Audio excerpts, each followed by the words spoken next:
Welcome to the Independent School Podcast with me, Juliette Corbett. This is the place where we get curious about leadership and strategy in schools. We talk about how strategy can help you deliver multiple goals, juggle various stakeholders, and most importantly, how thinking and acting strategically can help you get more done and feel less exhausted at the end of each day. This week we're talking about a critical part of strategy, which is the idea that strategy is a coherent collection of decisions. Now, this is a really important part of the definition of strategy. You'll find probably hundreds, certainly in the high two figures, number of definitions of strategy scattered across the academic literature. The one that I use is strategy is a collection of coherent decisions which determine the long-term direction and goals of an organisation. Now, what really interests me about this definition is loosely based on the definition by Henry Mintzberg, who is a very famous academic who looked at all sorts of things to do with management, leadership and strategy. And he was of the emergent school of strategy, which you may have heard me talking about before, which is the idea that strategy bubbles up from all parts of organisations, and that it's leadership's role to be the conductor of that orchestra, to identify ideas that are working, that have proved themselves, and then to invest in those, and to move focus away from things that aren't working in terms of the ideas that are bubbling up. Now, although I don't adhere to his very strict form of the idea of emergent strategy, I think there is an element of planning, of a strategic planning process, which can be beneficial. I do feel sometimes, and I've talked about this before, that schools default to a very planned version of strategy. They think, and this comes across from governors, trustees, and school leaders, there's an assumption that if we're going to be strategic, it's all about the strategic plan, and that being right, in inverted commas, in the sense that we've made the right decisions. It's a very intellectually focused conversation that gets us to that. We tend to downplay the role of intuition. And as a result of that, we tend to overemphasize the importance of the plan, the strategic plan, and we tend to underemphasize the role of there being a coherent collection of decisions that is actually delivering the strategy. Let's think about those decisions first of all. If we're talking about a collection of decisions, which decisions do we mean? People often default to the idea that there are some decisions which are obviously strategic. These are the decisions that are taken occasionally, so they're not daily decisions, they're occasional decisions. That might be once every term, once every year, once every couple of years, but they are big bets, if you like, where there's a bet on what's the right decision to make. These are the decisions which are often taken by the Board of Governors or Board of Trustees. They're decisions which often senior leadership team will spend quite a lot of time discussing, making decisions around, collecting data around, putting together papers for discussion with the governors and the trustees in order to get the decision right. This will be the big decisions like there's another school close by where it would make a lot of sense for both of us to merge our operations and to become one school. Are we going to take out a substantial bank loan in order to invest in a new building that we need on the school site? It might be a performing arts theatre or swimming pool or whatever it might be. Big decisions like, are we going to launch a fundraising campaign? Are we going to completely shift our marketing strategy and emphasis? These are all definitely considered to be strategic. Most people, when they think about strategy and strategic decisions, these are the decisions that come to mind. However, this is a very big however, these are not the only decisions in schools that are just strategic. I would argue that everyday decisions that are being made by people across the school, and particularly those people who are involved in actually delivering the education in the classroom to the pupils, those are also strategic decisions. They may not feel strategic in the moment, but they all add up to actually being the decisions which are driving your school towards delivering its vision.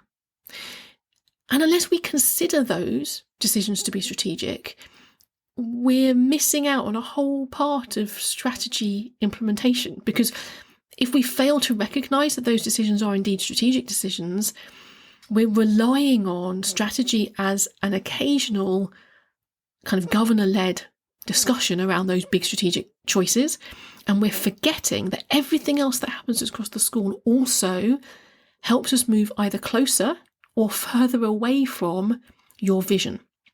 So let me give an example.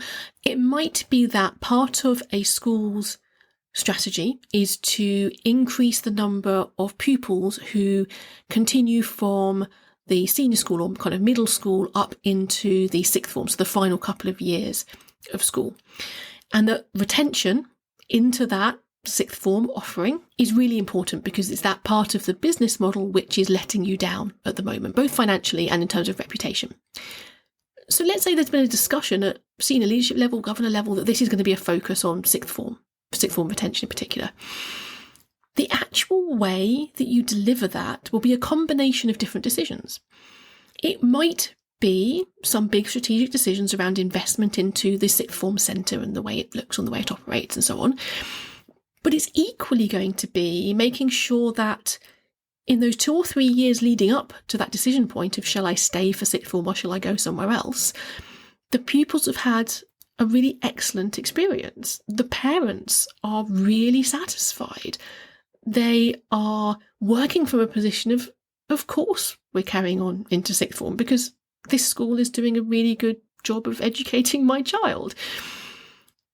So in that case, the strategy we're going to focus on boosting our numbers in sixth form is delivered through a combination of very obviously strategic decisions from governor level and lots and lots of daily interactions and decisions that teachers and everybody else in the school is making on a daily basis for all of those pupils that you're hoping to retain into the sixth form. So in summary, strategy is a collection of decisions that happen daily across the school. Now, you might not immediately think that, but this is the point of view that I want you to explore and to kind of come with me on the journey and understand that this is true. And although those decisions may well be guided by a strategic plan, and quite strategic plans are useful, they're good as communication tools about the direction we're heading, but actually what it says in the strategic plan doesn't matter at all. It's what's actually happening on the ground, in the school, on a day-to-day basis with those decisions that are being made. That's what really matters, because that is what's going to be delivering the vision. Now let's just rewind back to that strategy definition. I said strategy is a collection of coherent decisions. So we've talked about the idea that it's a collection of decisions, but the coherence of those decisions is critically important.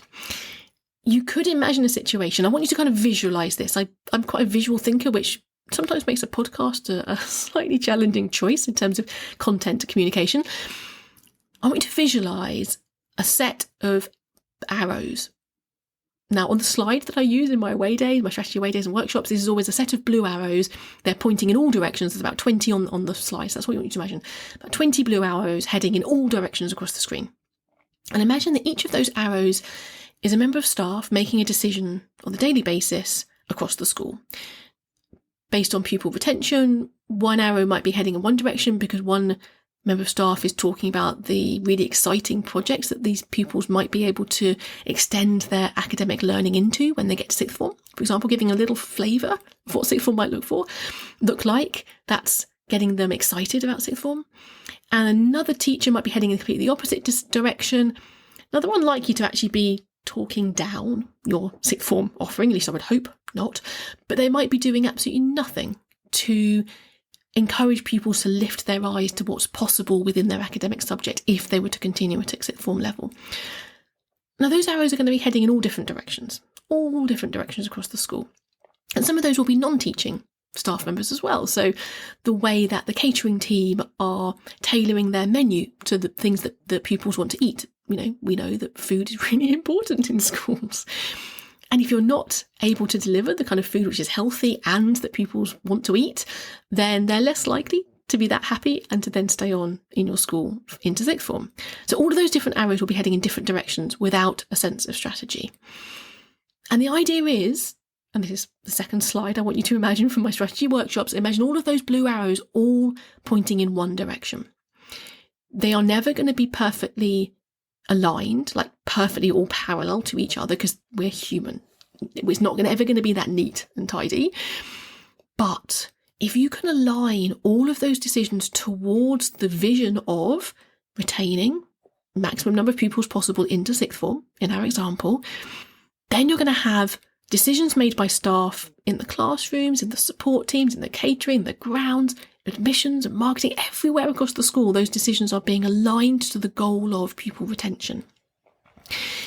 And so when you think about all those lines being those arrows being aligned, you're guiding people as to the direction they want to take through the strategic plan and the vision and the ethos and the values. And all those are really important. But what actually matters is what people are deciding and the coherence of those decisions, the fact they're pointing in roughly the same direction. Now, there are sort of two phases to the way that we lead strategically.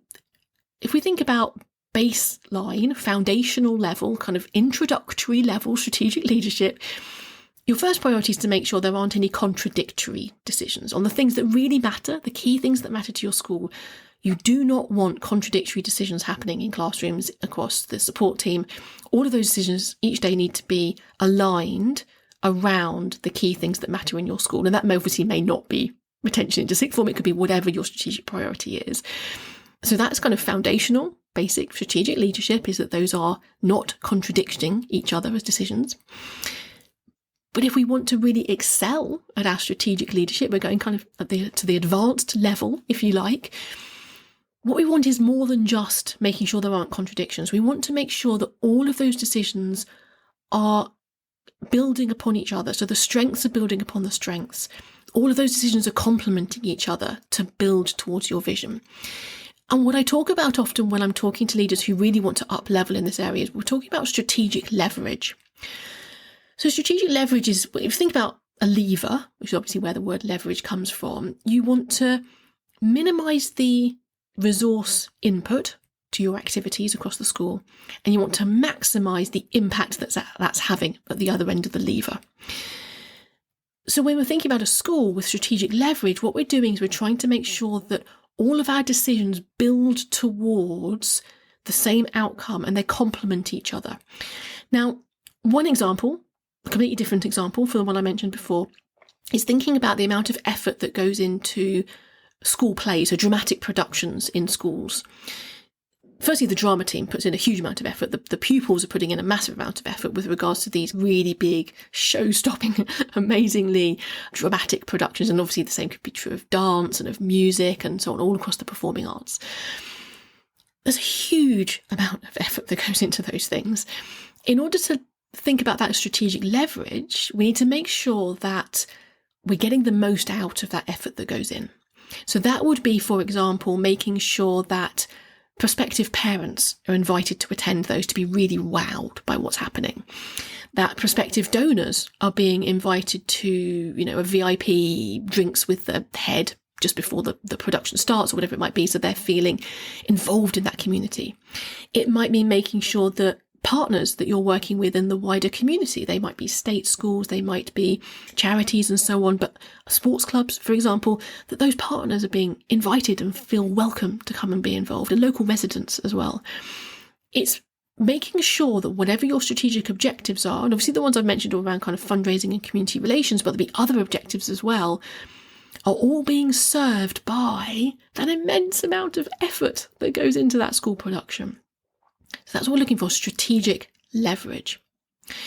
So I pose the question to you, when you look across your school, do you see a collection of coherent decisions, especially in the areas where you're strategically focusing, where you want to make change or you want to enhance or strengthen your school? Is there a pattern when you visualize those arrows of those decisions being made? Is there a pattern of those arrows heading towards your vision that you are trying to deliver as a school? Because that's what you're looking to create when you think about strategic leadership. So I'm hoping that this has been helpful for you to reframe your thinking of strategy, moving your emphasis away from the plan and towards the actual decisions that are happening in the school. I'm going to put a series of links into the episode notes to a whole host of other episodes which help you to take this from a concept of a kind of a mindset around strategy and move it more towards actually your ability to lead strategically in your school. And if you'd like any help in shifting that emphasis in your school towards strategy as learning and elevating your strategic leadership, just get in touch and we can have a chat about how I might be able to help you.